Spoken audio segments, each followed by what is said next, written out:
Us to work on the challenges of nutraceuticals.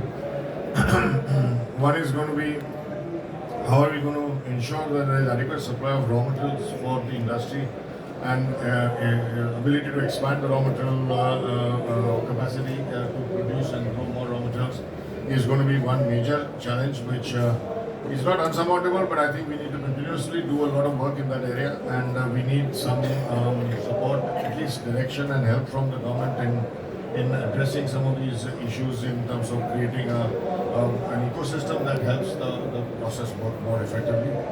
The second major area is when there are challenges related to, let's say, standards, quality control, or inspection, or approvals of or regulatory challenges that come up from different countries and the differences in regulation.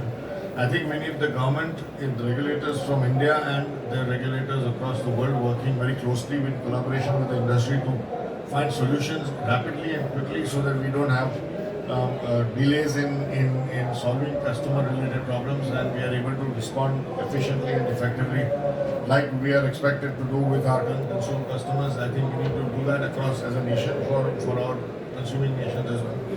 I think that's the second big one, and the third key focus is those areas, identifying thrust areas which we need to focus on. There are certain things we are very good at as a nation.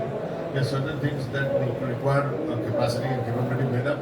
So we need to prioritize our focus areas and maybe focus on what are the 5 big things that we can do rather than try to do 100 small things.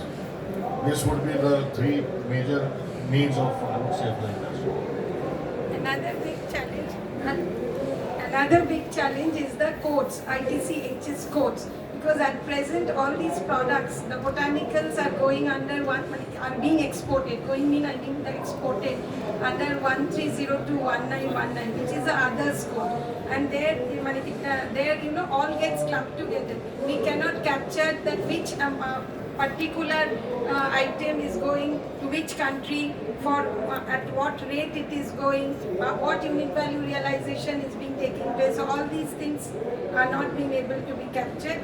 And for the nutraceuticals, there is also going under foods not elsewhere specified, which is another code is 21069099. So this is one of the biggest challenge the export units are, the exporting community is facing. And apart from this, there is also the Biodiversity Act, where the access benefit sharing has to be incurred by the units.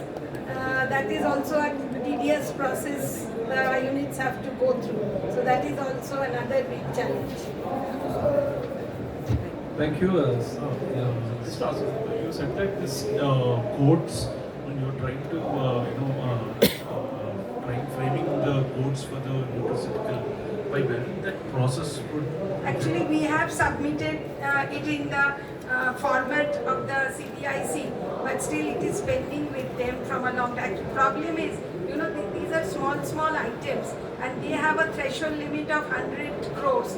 Without a particular item being 100 crores, they will not dedicate a separate tariff line. So that is where we got stuck.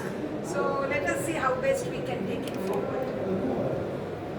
And on the exports front, just to understand, how are we progressing on the exports? Because you're dealing with the industry. Yes.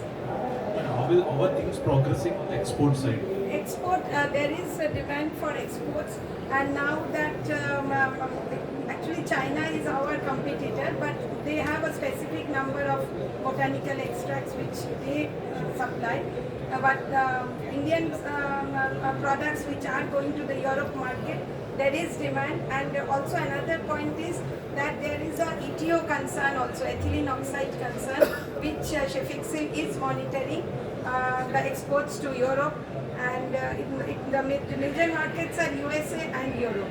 So ethylene oxide is